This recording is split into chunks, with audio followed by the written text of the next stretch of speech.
안녕하세요. 오늘도 사연 살롱을 찾아주셔서 감사합니다.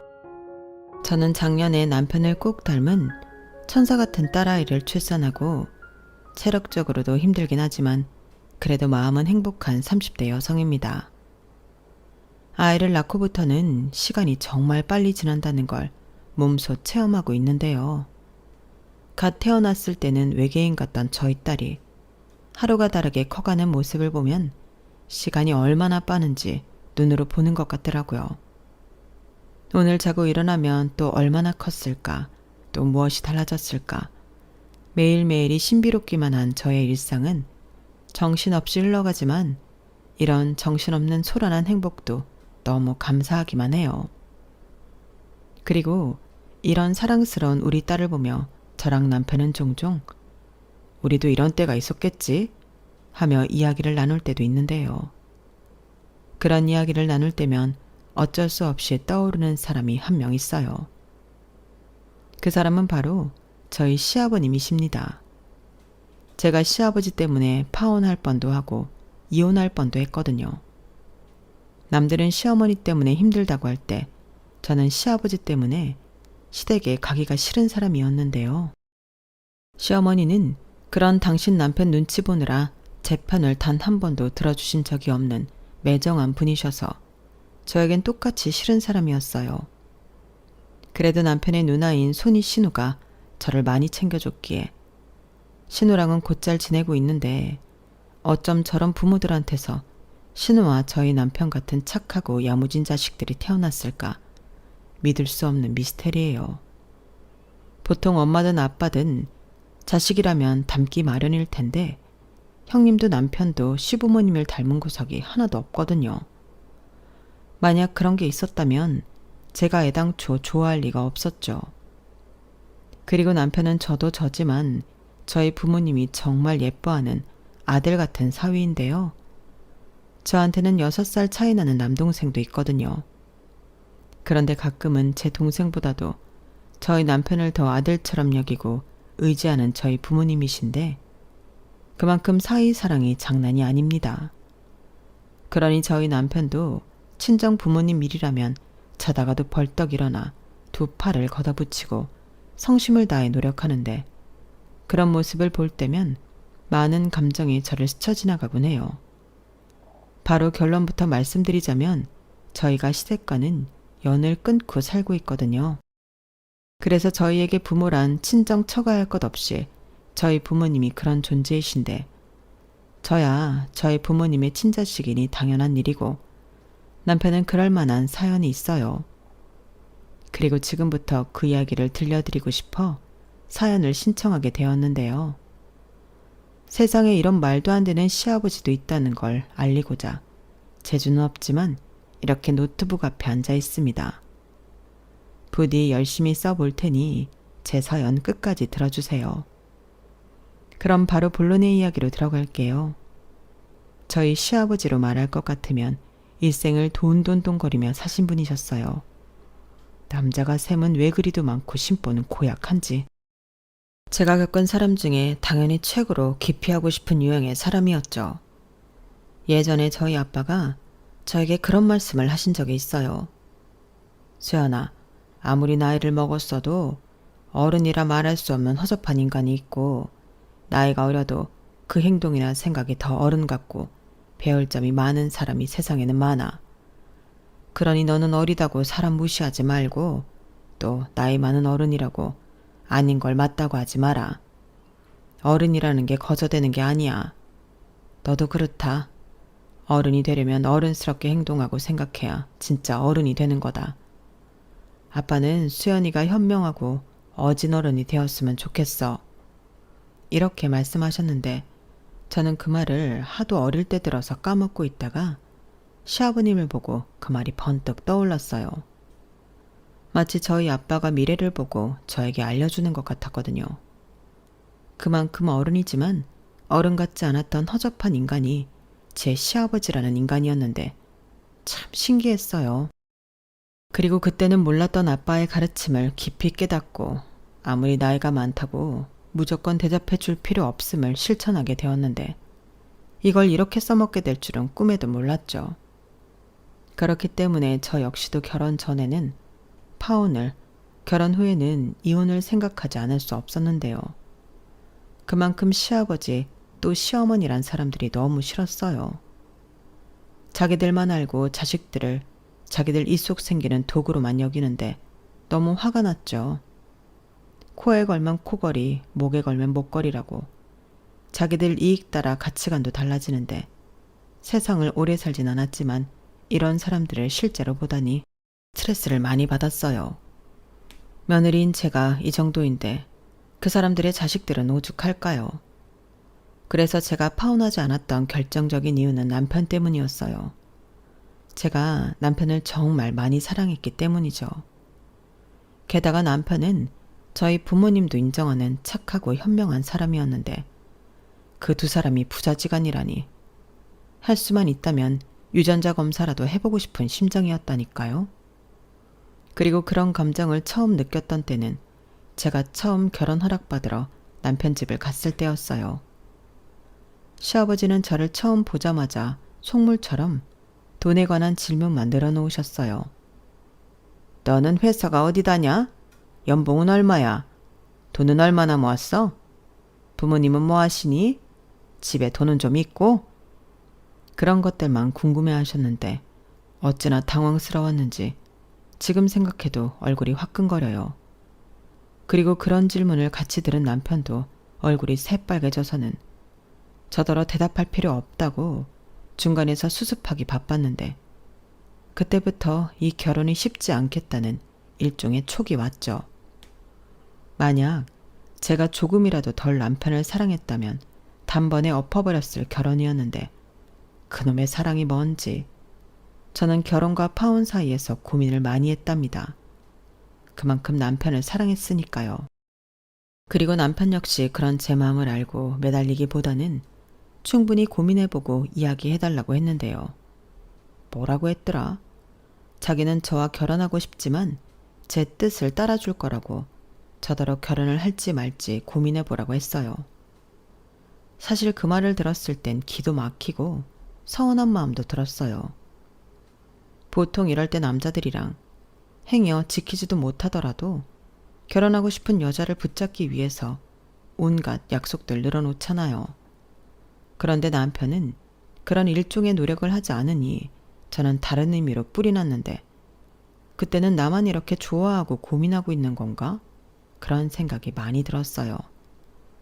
그래서 한 번은 너무 화가 나서 남편에게 따져 물었죠. 자기는 그럼 내가 자기 아버지 때문에 결혼 못하겠다고 하면 나랑 헤어지겠다는 거야? 설득도 안 하고? 자기, 나 사랑하는 거 맞긴 하니? 그걸 꼭 말로 해야 알아. 사랑하지도 않는데 내가 왜 자기한테 결혼하자고 해. 나 자기랑 결혼하고 싶어. 자기 아니면 앞으로 아무랑도 결혼하지 않을 생각이고. 그런데 왜 이러는 거야? 어떻게 그렇게 쉽게 말할 수가 있어? 충분히 고민해보라니. 그게 무슨 뜻인데? 말 그대로지. 내가 우리 아버지 아들인 건 부정할 수 없는 사실이잖아. 근데 자기는 얼마든지 피할 수 있는 일이고. 그러니 고민해보라고 하는 건데 뭐가 이상해? 이상해. 아무리 그래도 이럴 때는 무조건 자기만 믿으라고 해야지. 수연아, 나는 그런 말 못해. 솔직히 말해서 자식인 나도 우리 부모 좋지 않아. 그런데 어떻게 자기한테 그런 말을 해? 나는 그럴 수 없어. 막말로 자기가 나 아니면 우리 아버지 같은 사람이랑 엮일 일이 뭐가 있는데? 우리 누나도 그러더라. 차라리 고아가 낫다고. 아니, 왜 말을 또 그렇게 해? 고아가 낫다니. 그 정도로 나랑 누나는 우리 엄마 아빠 싫을 때가 많았어. 근데 우리야 지내온 시간이 있어서 어느 정도 익숙하기도 하고 걸러들을 수도 있는 건데 자기는 아니잖아. 분명 많이 힘들 텐데 그걸 어떻게 강요해? 그걸 알면서 왜 결혼하자고 했는데 그것도 알았을 거잖아. 그래, 알고 있었어. 그래서 고민 많이 했지. 결혼만 아니면 굳이 보이고 싶지 않은 내 부모, 사랑하는 너한테 보일 필요도 없으니까. 근데 그럼 나는 영영 수연이 너랑 결혼 못 하잖아. 나는 이제 연애 말고 수연이 너랑 살고 싶은데. 뭐야. 이렇게 또 절절하게 말하면 나는 어떡하라고. 나는 그냥 자기 집에 처음 갔는데 너무 당황해서. 알아. 사실 나도 당황했어. 아무리 우리 아버지라고 하지만 초면부터 그럴 거라고 생각하지 않았거든. 근데 사람 진짜 안 변하더라. 내가 떨어져서 지내서 그걸 잠깐 잊고 있었나 봐. 아니, 내심 이젠 좀 달라져야길 바라기도 했어. 근데 그게 아니었고 나도 진짜 너무 창피하더라. 그러니까 나는 다 이해할 수 있어. 자기가 어떤 선택을 하든 받아들일 수 있어. 그니까 내가 자기를 덜 사랑해서가 그런다는 오해는 하지 말고 잘 생각해봐. 저는 저를 생각해주면서 저런 말을 하는 남편을 보고 조금은 혼란스러웠어요. 솔직히 그때는 아직 결혼도 하지 않았기에 남편이 사탕발림 소리를 하면 홀라당 넘어갈 수도 있는 순수하고 무지한 상태였는데 저렇게 있는 사실 그대로 자기 마음을 얘기하다니 더 갈등이 되더라고요. 그러면서 오로지 이건 내가 결정하고 내게 책임져야 하는 일인 듯 무겁게 느껴졌는데 하도 답답해서 엄마에게 고민 상담을 했죠. 저희 엄마도 무조건 자기 자식 편을 드는 그런 사람이 아니시거든요. 어릴 때는 그게 좀 서운하고 이상하다 생각할 때가 많았는데 커서는 엄마의 그런 점이 도움이 많이 됐어요. 그래서 이번 일도 엄마한테 물어보면 답을 얻을 수 있을 것 같았는데요. 엄마가 그러시더군요. 결혼은 원래 무거운 거야. 오죽하면 결혼은 현실이라고 하겠니? 세호가 현명한 거지. 왜? 남자들이 지키지도 못할 약속하면서 여자들한테 결혼하자고 하잖아? 그리고 여자는 내내 속았다고 자기 남편 원망하면서 살고. 그게 뭐냐? 그러니까 세호 말처럼 수연이 네가 신중하게 잘 고민해봐. 무조건 행복할 거라는 막연한 설레임보다는 그게 더 나아. 역시 세호가 너보다 현실적이고 똑똑하다. 엄마는 내 친엄마가 맞아? 세호 씨 엄마야? 엄마가 잊고 있나 본데 내가 결혼하면 그 이상한 시아버지가 엄마 사돈 되는 거야. 그러니까 내 말이 그 정도로 그 시아버지란 사람 이상하니? 이상하면 뭐 얼마나 이상한데? 속물 돈밖에 몰라. 듣자 하니 자기는 그 정도 돈도 없으면서 무슨 그렇게 돈 타령을 하는지. 어머니는 아무 말도 안 해. 조선시대 여자가 앉아있는 줄. 순간 나 타임머신 타고 과거로 간 줄 알았잖아. 아버님은 말만 하고 손 하나 까딱도 안 해. 아, 그런 사람이란 거지? 에이, 엄마는 그런 사람들 많이 봤어. 네 아빠나 별스럽게 안 그러지. 그 나이 때 남자들 죄다 그래. 자기 아버지한테 배운 게 그딴 거밖에 없거든. 그럼 우리 아빠는 할아버지가 일찍 돌아가셔서 못 배워서 그런 거야? 네 할머니가 좀 무서워? 머슴처럼 키워주셔서 엄마가 덕보고 살지. 근데 그런 것 때문에 고민이라면 세호가 너무 아깝다. 저는 엄마의 말을 듣고 결혼을 결심했어요. 그런 사람들이 많다고 하니 제가 단순한 건지 같이 사는 것도 아닌데 괜찮을 것 같더라고요. 그리고 저야 친딸도 아는데 싫으면 안 보고 살면 된다는 단순한 생각을 하기도 했는데요. 그래서 일단 저는 사랑을 택하기로 마음을 먹었죠. 태어나 사랑하는 사람을 만나 미래를 약속하는 일이 얼마나 대단한 일이에요. 그런 마음을 먹게 한 사람인데 저는 하는 데까지는 해보고 싶은 마음이었어요. 그리고 제가 남편에게 결혼하자고 이야기했을 때는 남편은 아무 말 없이 저를 꼭 안아줬는데요. 말하지 않아도 남편의 마음이 다 들리는 것 같았죠. 그간 제 결정을 기다리며 가슴 졸이고 있던 그 마음까지도 오롯이 느껴졌어요. 그리고 저는 그때 이런 결심을 하게 되었는데요. 지금부터는 내가 이 남자를 지키고 사랑해 주겠노라 제 자신과 약속했죠. 하지만 상견례를 하면서 이런 제 마음에도 쉽게 위기가 닥쳤는데 예상은 했지만 시아버지라는 사람과 시어머니라는 사람은 강적이었어요. 상견례 자리를 무슨 흥정하는 시장 바닥으로 아는 건지 요구사항도 많더라고요.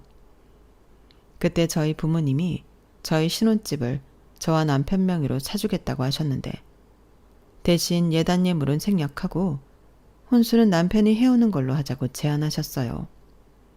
솔직히 남편과 시댁 입장에서는 나쁠 것이 없는 조건이었는데 예물 예단을 생략하자는 말에 시아버님이 방방 뛰시더라고요. 그리고 한다는 말이 놀랄 노자였는데 뭐라고 하신 줄 아세요? 뭐라고요? 예단 예물을 생략하자고요? 그건 안 될 말이죠. 결혼이라는 게 집안 대 집안이 연결되는 중요한 일인데 그건 경우가 아닌 것 같은데요. 그럼 집 사준다고 유세하지 마시고 애들 신혼집을 하지 마세요. 지금 우리 아들이 혼자 살고 있으니 거기 들어가 살면 될 일이죠. 그럼 집은 해결된 거 아닙니까? 아버지, 아무리 그래도 지금 살고 있는 집은 빌라라 좁고 전세인데 나 때는 단칸방에서 이불이랑 수저 세트만 놓고 시작했어. 빌라면 어떻고 전세면 어떠니? 훌륭하기만 하지. 자, 어떻습니까? 그러니 대신 혼수며 예단 예물은 성심성의껏 태우는 걸로 아시죠? 상견례 자리가 쉽지 않을 거라고 막연한 생각은 했었지만 이럴 줄은 몰랐어요. 막말로 신혼집을 해준다는데 자기들 받을 몫이 사라지는 게 싫으니 그걸 마다하다니. 저랑 저희 부모님은 두 귀를 의심했는데요. 곧이어 저희 엄마가 그러셨어요. 정 그러시면 이렇게 하시죠. 저희야 뭐 집 해줄 돈이면 충분히 할 수도 있으니까요. 다만 지금 세호가 살고 있는 집이 평수도 그렇고 지금 쓰는 물건도 멀쩡한 걸 바꾸는 건 낭비인 듯한데 혼수는 애들한테 맡겨도 되겠죠? 이렇게 말씀하셨죠. 그러자 시아버님이 그 말을 기다렸다는 듯 대신 애들 살림 대신 당신들 가전제품을 바꿔달라고 하셨는데요. 이건 또 무슨 멍멍이가 야옹하는 소리인지 황당 그 자체였어요. 네? 애들 혼수인데 사돈댁에 물건을 사서 보내라고요? 방금 안사돈께서 하신 말처럼 우리 아들이 쓰는 물건이 못 쓸 것도 아니고 결혼한다고 멀쩡한 거 내버리고 바꾸는 것도 낭비이니 어차피 쓰실 돈 저희 집 TV랑 냉장고 세탁기 그리고 뭐? 당신 뭐 필요하다고 했지? 대신 설거지 해주는 거 그것도 하나 해서 보내주세요. 아, 안마의자도 좋은 놈으로 하나 해주면 좋겠네요. 그리고 예단은 필요 없으니 돈으로 합시다. 한 1,000만 원? 그 정도면 될 것 같은데 어떠세요? 아버지, 그만 좀 하세요. 제가 장가가는 거지 아버지 장가가는 거 아니잖아요. 뭘 자꾸 사달라고 하세요? 어허, 말은 바로 해야지. 내가 언제 사달라고 했어? 원래 여자가 시집 올 때는 그러는 거다. 시집을 오는 거잖아. 우리더러 잘 봐달라고 성의 표시하는 거야. 뭣도 모르는 게 어디서 나서. 너 그러는 거 네 애비 얼굴에 먹칠하는 거야. 공무원 시계나 되는 놈이 그런 것도 몰라? 자, 저희는 크게 바라지 않습니다. 이 정도로 정리하고 애들 결혼시키시죠. 집 사줄 돈 굳었는데 이 정도는 껌이지 않습니까? 요즘 집값 장난이 아닌데. 네, 단순하게 계산을 해보면 그렇죠. 그럼 그렇게 해드리면 되는 걸까요? 엄마, 수연이 너는 나설 거 없어. 당신도 괜찮지? 원래는 30평 아파트 해주려고 했는데 바깥 사돈께서 이렇게 구체적으로 정리를 해주시니 오히려 편하네. 그래, 당신이 괜찮다고 하면 된 거지. 그렇게 하시죠. 아유, 우리 사돈네에는 참 시원시원하십니다. 특히 안사돈님이 여장부시네. 반면 우리 바깥 사돈은 어쩌다 그렇게 쥐어 사십니까? 남자가 그러면 안 되는 건데. 아, 그리고 이건 사소한 거지만 분명히 했으면 하는 건데요. 수연이 지금 회사 잘 다니고 있지만 애 낳으면 그 회사 그만 다니게 하죠. 들어보니 대단히 큰 연봉을 받는 것도 아닌 것 같은데 괜히 애 낳고 엄한 사람한테 애 맡기고 돈 쓰느니 애 엄마가 보는 게 낫지 싶어서요. 애는 결혼하고 최대한 빨리 갖는 걸로 하고 괜찮으시죠? 이건 뭐 저희 집안일이라 의논할 일은 아닌데 그래도 사돈이니까. 저는 저 말까지 듣는데 더는 참고 들어줄 수가 없었어요. 제 연봉이 어디가 어떻다고 저런 말도 안 되는 소리를 하는 건지 너무 화가 났죠. 정작 시아버님은 제 연봉의 반도 벌지 못하시는 양반이라는 걸 제가 알고 있었는데 이건 절대 양보할 마음이 없었어요. 그런데 그때도 저희 엄마가 먼저 나서서 조근조근 상황을 뒤집어 놓으셨죠. 그건 안 괜찮은데요. 저도 제 딸 어떤 아들 못지않게 대학 공부시키고 부족함 없이 키웠는데 고작 애 하나 낳았다고 집안에 들어앉은 꼴은 못 볼 것 같았어요. 저희 딸이 원하면 모를까 공무원 월급 얼마나 한다고 그런 말씀을 하세요? 저도 그것만은 양보해드릴 수 없습니다. 아직 태어나지도 않은 애 얘기는 이 정도로만 하시죠. 설마 세연아도 그랬으면 좋겠니? 저희 엄마 말에 남편은 두 손을 세차게 저으며 절대 아니라고 대답했어요. 아니요. 수연이가 원하는 게 아니면 절대 강요할 수 없죠. 요즘은 남자도 여자도 능력 있으면 일하는 거고 살림도 육아도 같이 하는 거라고 생각해요. 염려 마세요. 절대 그럴 일 없습니다. 이렇게 말했는데 순간 분위기는 완전히 역전되었죠. 주도권을 시아버지가 갖고 계시는 것처럼 굴었는데 당신 아들이 저리 나오니 시아버님도 더는 어쩔 도리가 없는 듯 보였어요.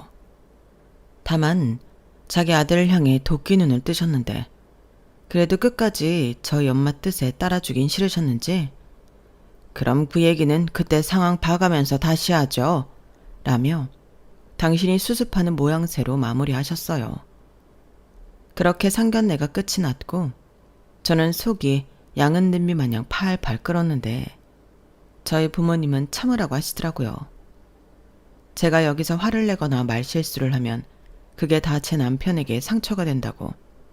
그럼 그건 두고두고 제가 미안해야 할 일이라고 하시며 저더러 쏟아내고 싶어도 집에 가서 우리끼리 있을 때 하라고 하시더라고요. 사실 저희 부모님은 생각한 바가 따로 있으셨더군요. 그러니 그런 말도 안 되는 상견례 자리를 참고 앉아 계셨던 건데 저랑 남편은 결혼식을 올리고 한참이 지나서야 그걸 알게 되었어요. 일단 시아버님의 고집으로 저는 남편이 살던 빌라에 신혼살림을 차렸는데 말이 신혼이지 기분은 영 나지 않았어요. 연애할 때는 나쁠 것도 없던 보금자리가 결혼 후에는 자꾸만 성질이 나는 그런 것이 되었는데 그렇잖아요. 시아버님 때문에 아파트도 날아가고 심지어 혼수는 시댁으로 갔으니 얼마나 열받겠냐고요. 대신 침대며 필요한 가구는 저희 돈으로 바꿨는데 남편은 내내 저에게 미안해했어요. 사실 따지고 보면 남편 잘못은 하나도 없죠. 길을 못 피더라고요. 그러니 그걸 보고 있으면 또 화가 났고 이런 상황을 만든 시아버님과 상견례 동안 아무 말도 하지 않고 있던 시어머니의 원망의 화살이 향했는데 남편 보고 참았네요. 저희 부모님 말처럼 제가 나서서 뭐라고 하면 가뜩이나 미안해 죽겠는 사람, 더 힘들게 하는 것 같아 성질도 제 마음대로 내지 못했는데 그때 남편이 저에게 그랬어요. 내가 요 며칠 고민을 진짜 많이 했는데 나 달라질 거야. 갑자기 그게 무슨 말이야? 달라진다니? 상견례 자리부터 지금까지 아니다 하면서도 우리 부모님한테 끌려다녔잖아. 그래서 자기도 장인 장모님께도 민폐 끼치고 그래서 더는 그렇게 살지 않으려고. 여기 전세계약 끝나면 이사하자. 대출 받더라도 수연이 네가 살고 싶은 곳으로 이사하고 그 대출금은 내 월급으로 낼게. 결혼했는데 네 돈 내 돈이 어딨어. 난 그렇게 생각해줬다는 것 자체가 더 고마운걸? 그래도 이사는 가자. 너무 억울해. 그래. 그러니까 조금만 참아. 내가 더 열심히 벌고 더 열심히 살게. 저는 남편이 하는 말에 화가 조금 누그러드는 것 같았어요. 내가 선택한 결혼이고 내가 사랑하는 남자이니 시부모야 최대한 안 보고 살자. 그런 마음으로 살았죠. 그런데 이런 제 마음을 알 리 없는 시어머니는 갑자기 느닷없이 니들 결혼한 지가 언젠데 집들이도 안 하니? 이번 주말 어때? 네 시아버지가 주말에 하자고 하신다. 라고 집들이 타령을 하셨는데 누구 약 올리나. 저는 새로 이사한 것도 아니고 집 인테리어를 바꾼 것도 아닌데 무슨 집들이냐고 안 한다고 단칼에 거절했어요. 그러자 시어머니는 당황하셨는지 또 당신 남편을 팔기 시작하셨는데 저는 그러거나 말거나 안 한다고 재차 말씀드렸죠. 그리고 더는 할 말이 없던 시어머니는 알겠다고 전화를 끊으셨는데 곧장 시아버님에게 전화가 걸려왔고 저는 똑같이 말했어요. 그러자 시아버님은 달라진 게 왜 없어? 네가 들어와 살고 있잖아. 그럼 없는 솜씨라도 시부모님 초대해서 식사 대접이라도 하는 거지. 집들이가 뭐 다를 게 있어? 라고 화를 내셨는데요. 저는 그것도 싫다고 했어요. 그리고 없는 솜씨 부려봤자 낭비죠. 따지고 보면 집들이는 저희가 아니라 아버님이 하셔야 하는 거 아니에요? 저희 부모님이 그 집에 가전제품 다 바꿔드렸는데 저희가 그거 구경하러 가야죠. 이렇게 따박따박 제 할 말 다 했는데 시아버님이 저더러 갓 시집온 며느리가 싸가지가 그렇게 없어서 어쩌냐고 오지 말라고 하시더군요. 아마 시아버님은 자기가 세게 나오면 제가 벌벌벌 길 줄 아셨나 봐요. 하지만 그럴 마음은 처음부터 없었고 오히려 잘 지낼 마음도 없었기에 불편해서 서로 안 보면 그게 제일 베스트라고 생각했어요. 그런 제 생각에 남편도 크게 뭐라고 하지 않았는데 남편도 저 꼴리는 대로 하라고 했거든요. 결혼한 이상 자기 가족은 이제 저뿐이라고 제가 어떤 선택을 하든 자기는 제 뜻에 따라 줄 거라고 했는데 그 말이 참 든든했어요. 그리고 그 마음이 변치 않길 바랬는데 제가 사람 보는 눈이 영 나쁘지는 않았는지 남편은 지금까지도 자기가 한 말은 목에 칼이 들어와도 지키는 사람입니다. 오죽하면 아이가 태어났는데도 영순이는 항상 저라고 하니까요. 그리고 저희 부모님은 초대해서 집들이를 하긴 했는데 저희 부모님이야 당연히 모셔야 한다고 생각했어요. 당신들 딸이 시집가서 어떻게 살고 있는지 궁금하실 테니까요.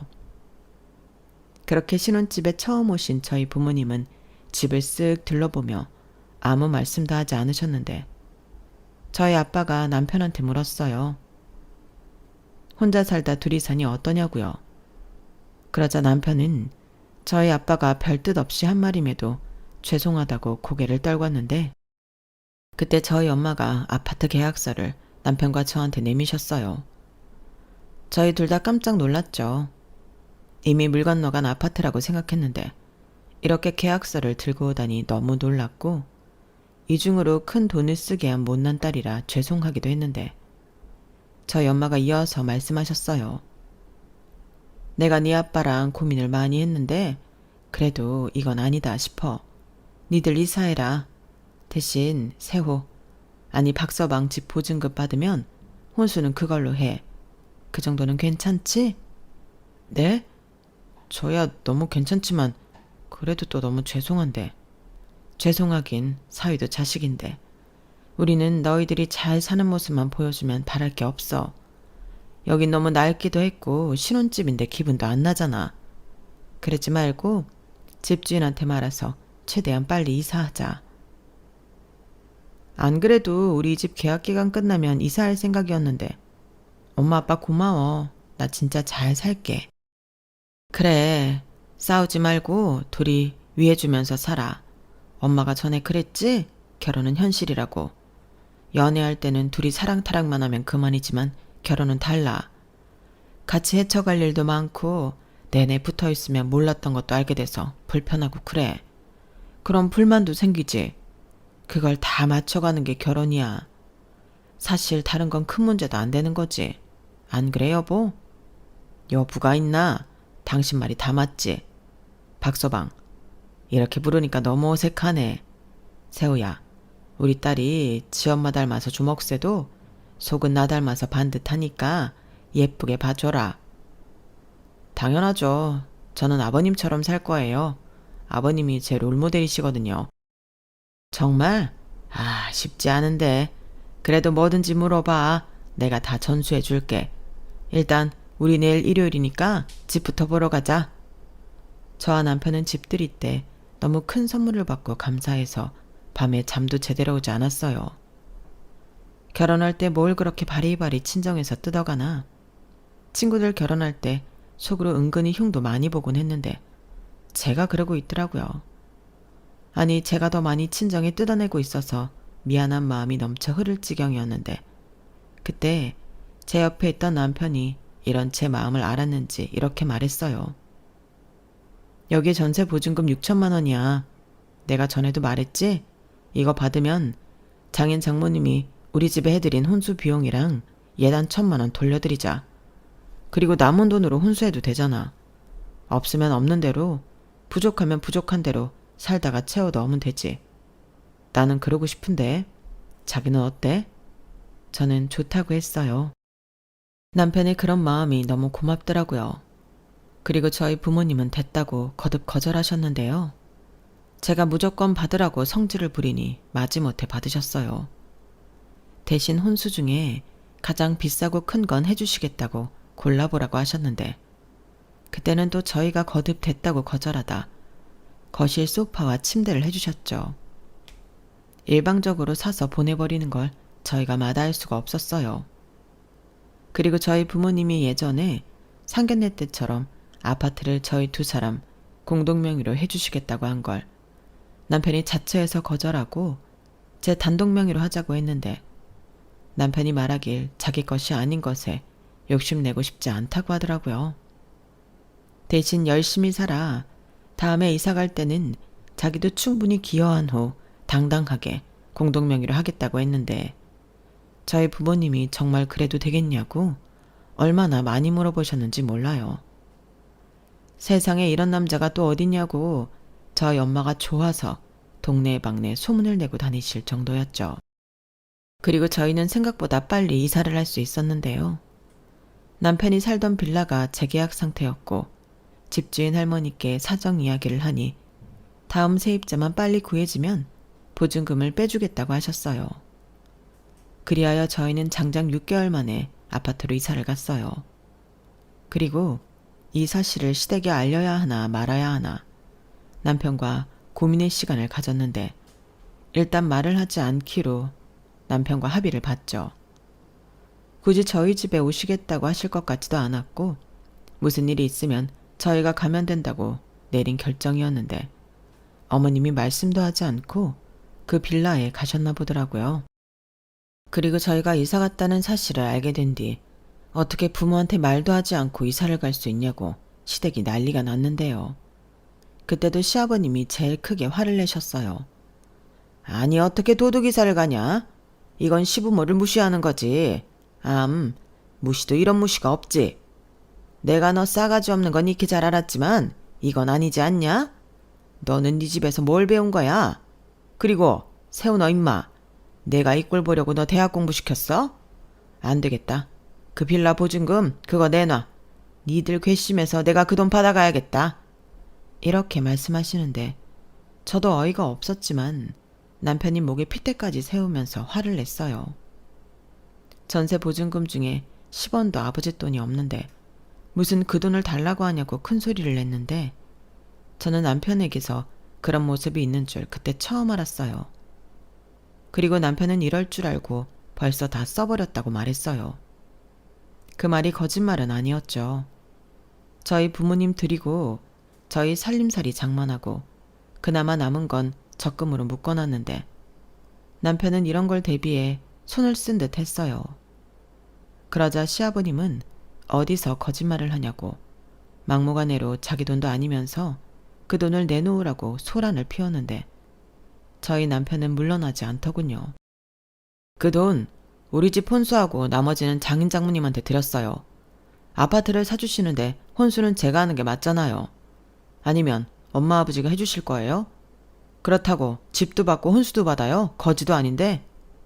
뭐야 이놈아? 거지? 너 지금 나 들으라는 소리지? 그래 좋다. 혼수했다 치자. 근데 왜 엄한 돈을 네 처가에 갖다 주냐? 왜긴요. 어이없게 아버지가 제 처가 돈을 뜯어가셨잖아요. 그래서 보증금 들어왔을 때 이거다 싶어서 냉큼 드렸어요. 뭐야? 그래서 하나도 안 남았다고? 시아버님과 시어머니는 돈이 없다는 말에 뒤로 넘어갈 듯 주춤하셨어요. 아니, 애당초 당신들 돈도 아닌데 그게 그렇게 하늘이 무너지는 일인가요? 오히려 당신들은 아들 팔아 새 가전제품으로 싹 바꿨으니 아들한테 고마워하고 저한테 미안해해야 하는데 시부모라는 작자들은 전혀 그런 기색이 보이지 않더라고요. 그리고 시아버님은 저한테 삿대질까지 하시며 너 당장 그 돈 토해놓으라고 해. 아니 이자까지 쳐서 2배로 가져와. 진짜 그 인간들도 웃기지. 준다고 그 돈을 받냐? 보아하니 돈 좀 있는 집구석 같은데. 이제 너도 우리 식구니까 들고 올 수 있으면 죄다 들고 와. 싫으면 이혼하고. 아니다. 이 아파트를 팔자. 이 집 공동명이지? 라고 하셨는데 분노가 치솟았어요. 그때였죠. 공동명이 아니에요. 제가 싫다고 했어요. 사람이 염치가 있어야지. 어떻게 내가 공동명의를 해달라고 해요? 뭐야? 그럼 이 아파트도 네 지분이 없어? 전부 네 첫 거란 말이야? 네, 저는 몸뚱이만 들어와 사는 거예요. 그러니 제발 좀 자식 쪽팔리게 하지 마세요. 왜 그렇게 사세요? 그동안 그렇게 사셨으면 창피한 줄 아셔야죠. 아니 봐요. 여기 아파트 좋잖아요. 저는 매일매일이 장인 장모님한테 감사한데 뭐가 문제예요? 아들이 장가 잘 가서 잘 살고 있으면 고맙다고 해야지. 이게 뭐냐고요? 누가 뭐래? 순리에 안 맞으니까 그렇지. 니들만 이렇게 좋은데 살면 그만이야? 그리고 결혼도 안 마당해. 아무리 돈이 많아도 그렇지. 니들 집을 사줄 거면 내 허락을 받아야 하는 거 아니었냐? 네? 허락이요? 아무리 생각해도 니네 부모는 뭘 몰라도 한참 몰라. 네 아버지가 제일 문제야. 암탉이 울면 집안이 시끄러운 법인데 여자가 설치면 단도리를 해야지. 어째 그걸 그냥 둬? 내가 보니까 너희 엄마가 너무 사람이 드세더라. 그러니까 네가 이 모양이 꼴인 거지. 아래 위도 모르고. 저는 그때 정말로 이성의 끈이 뚝 하고 끊어지는 소리를 들었어요. 더는 못 들어주겠더라고요. 남편을 아무리 사랑해도 이런 시아버지는 품고 갈 수가 없을 것만 같았는데 그러니 정말로 이혼을 해야 하나 진지하게 고민도 됐던 것 같아요. 하지만 남편을 다시 저런 집구석에 보내고 싶지 않았고 할 수만 있다면 내 손으로 그 질긴 천일도 끊어주자 하는 마음이었는데 그래서 그때부터는 더 제 마음대로 하기로 했어요. 아버님, 지금 말씀 다 하셨어요? 그러는 아버님은 저희 결혼할 때 뭐 해주셨는데요? 아니, 염치가 없어도 이렇게까지 염치가 없으면 어떡하세요? 세호 씨가 아버님보다 훨씬 어른 같아요. 그리고 지금 저희 엄마 드세다고 무시하시는 거예요? 저희 엄마 아버님보다 더 많이 배우셨고 사회적인 지위도 있으세요. 제가 볼 땐 아버님이야말로 아무것도 없으니까 자격지심 부리시는 것 같은데 자식이 창피하다고 하면 부끄러운 줄 아세요. 뭐야? 너 지금 말 다 했냐? 아니요. 저희 아빠가 문제라고요. 저는 저희 아빠가 세상에서 제일 멋있는데요. 저는 아빠 같은 사람을 만나 저희 엄마가 더 당당하게 사시잖아요. 어머님을 보세요. 평생 아버님 눈치만 보고 저게 사는 거예요? 아버님은 저도 어머님처럼 살길 바라시죠?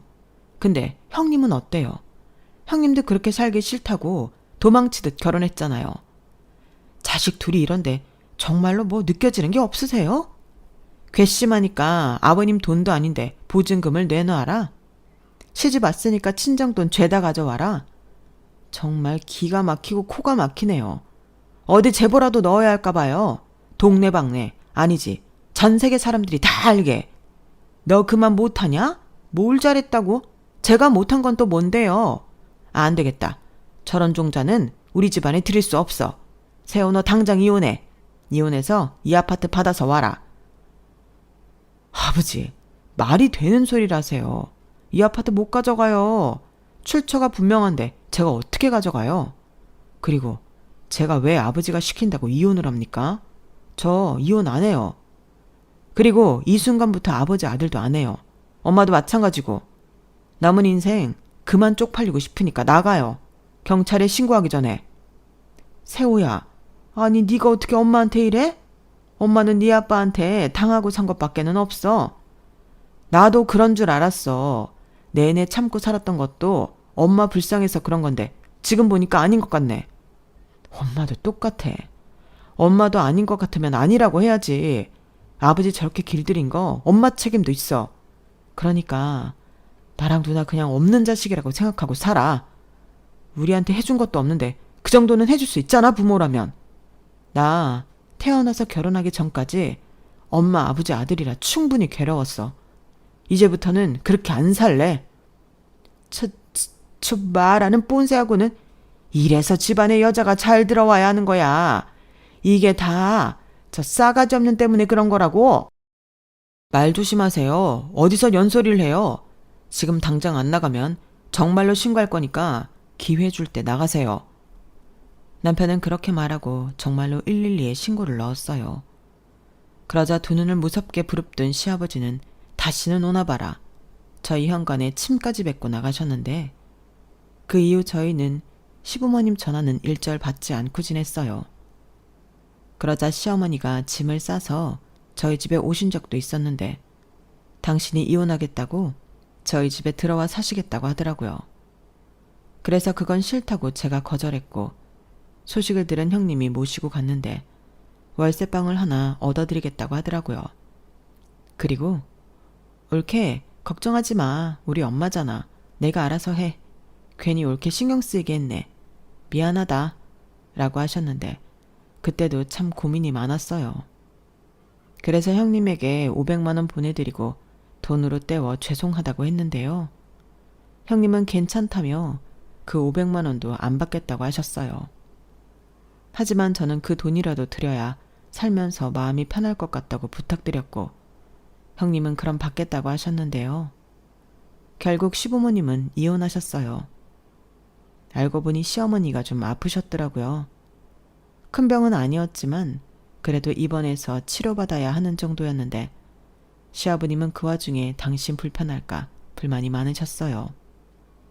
그리고 그 꼬라지를 보고 시어머니가 정신을 차렸다며 이혼을 결심한 계기를 듣게 되었는데 무능력한 가부장적인 남편한테 평생을 쥐어 산 것도 너무 억울하고 며느리인 제 말도 충격이었다 하시더군요. 그리고 더는 그렇게 살고 싶지 않다고 생각하셨다는데 그러니 하루 한시도 아깝더랍니다.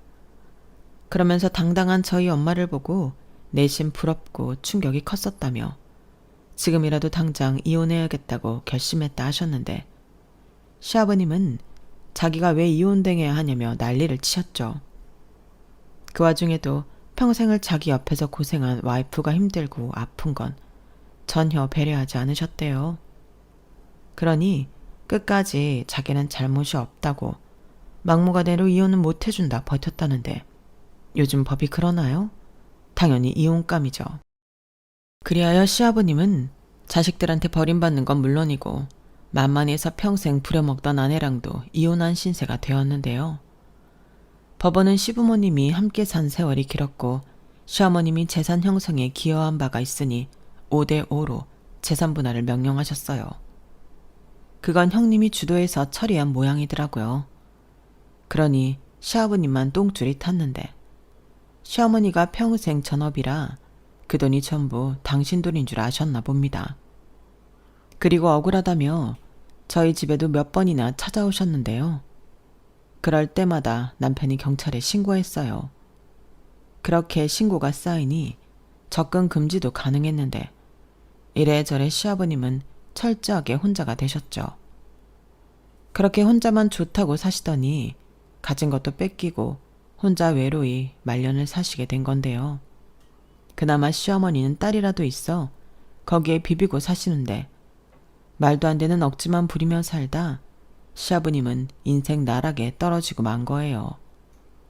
그 와중에 자기는 아들 덕을 좀 보고 싶어 했던 것 같은데 허림도 없죠.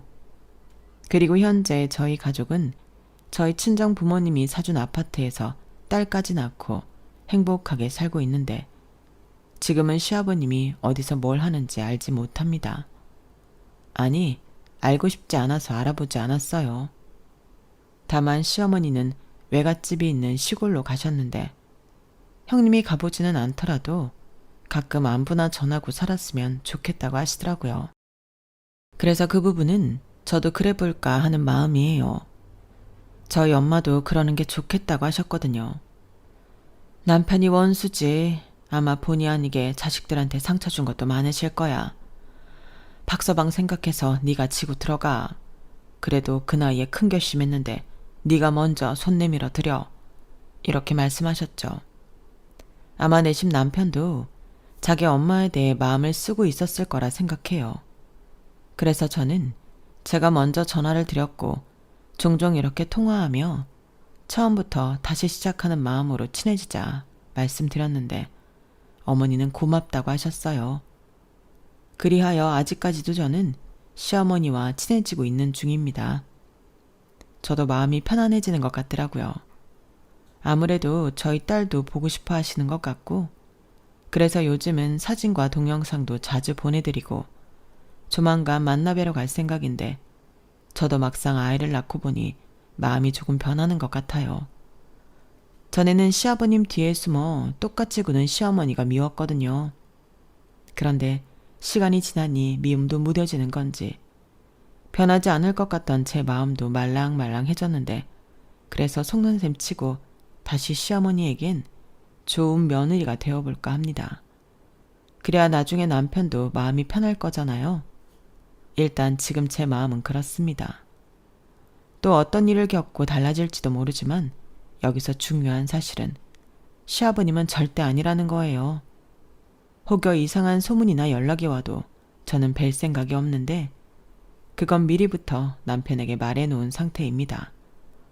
그리고 남편도 그러길 바라는 마음인데 저 역시 남편에게는 강요하지 않으려고요. 하지만 제 진짜 마음은 남편이 시아버님과는 영영 안 보고 살았으면 하는데요. 이런 말 죄송하지만 다 자업자득이잖아요.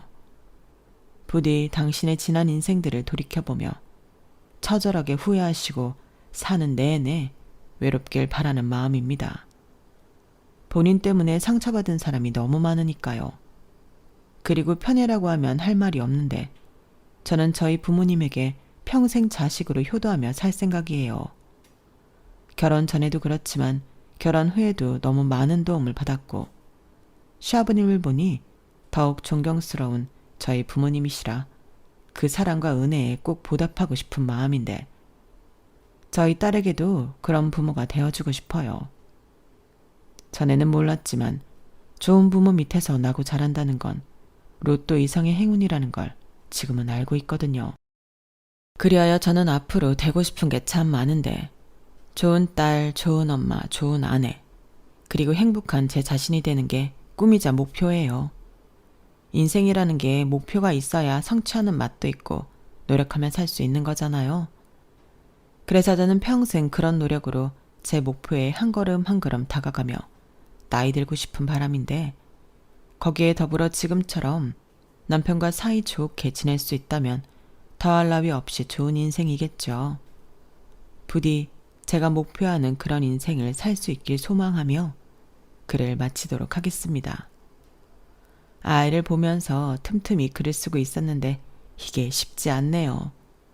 다들 어쩜 그렇게 글을 잘 쓰시는 건지 대단하다 생각합니다. 그래도 이렇게 사연으로 지난 날을 정리할 수 있어 나름 반성도 하고 다짐도 하는 좋은 계기가 되었는데요. 앞으로 저희 부부가 좋은 엄마 아빠가 될 수 있도록 따뜻한 조언 부탁드립니다. 그럼 지금까지 함께 해주셔서 대단히 감사합니다. 오늘 하루도 좋은 일 가득하길 바라며 안녕히 계세요. 여러분, 사연 댓글에 응원과 현명한 조언 부탁드려요. 좋아요와 구독은 저에게 큰 힘이 됩니다. 오늘도 좋은 일 가득하세요.